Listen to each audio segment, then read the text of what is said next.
सन 1000 ईस्वी का समय था। भारतवर्ष के उत्तरी पहाड़ों में एक छोटा सा राज्य था जिसका नाम था हिमशिखर। यहाँ के राजा थे महाराज चंद्रदेव, जो अपनी बुद्धिमत्ता और शांत स्वभाव के लिए जाने जाते थे। उनका राज्य समृद्ध था, लेकिन एक रहस्य था जो पूरे हिमशिखर को परेशान करता था। एक अदृश्य दुश्मन जो अक्सर रातों में गांवों पर हमला करता और फसलें चुरा लेता था। कोई उसे देख नहीं पाता था और न ही कोई उसका निशान छोड़ता था। राजा चंद्रदेव ने कई बार अपनी सेना भेजी, लेकिन वे हर बार खाली हाथ लौटते। मंत्री परेशान थे, प्रजा भयभीत थी। एक रात जब फिर से एक गांव पर हमला हुआ, तो राजा चंद्रदेव ने स्वयं भेष बदलकर उस गांव का दौरा किया। उन्होंने देखा कि हमले के बाद भी वहां की मिट्टी पर किसी के पैरों के निशान नहीं थे और न ही कोई चीज टूटी फूटी थी। ऐसा लगता था मानो हवा ने ही सब कुछ चुरा लिया हो। राजा वापस अपनी राजधानी लौटे और गहन चिंतन में डूब गए। अगली सुबह उन्होंने एक अजीब घोषणा की।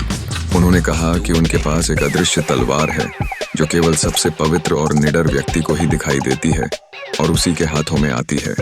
उन्होंने यह भी कहा कि वह इस तलवार से अदृश्य दुश्मन को हराएंगे। यह खबर पूरे राज्य में फैल गई। लोगों में उत्सुकता और भय दोनों थे।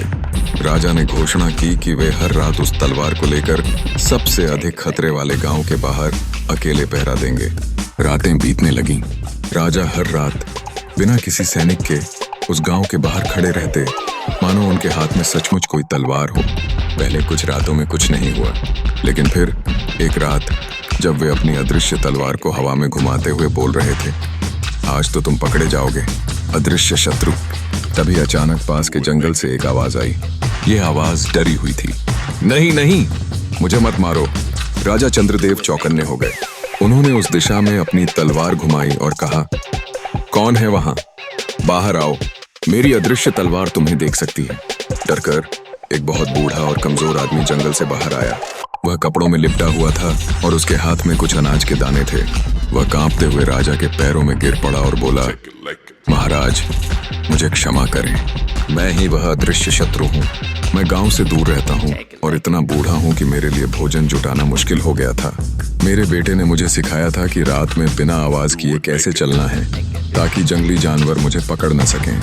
मैं आपकी अदृश्य तलवार से डर गया। राजा चंद्रदेव मुस्कुराए।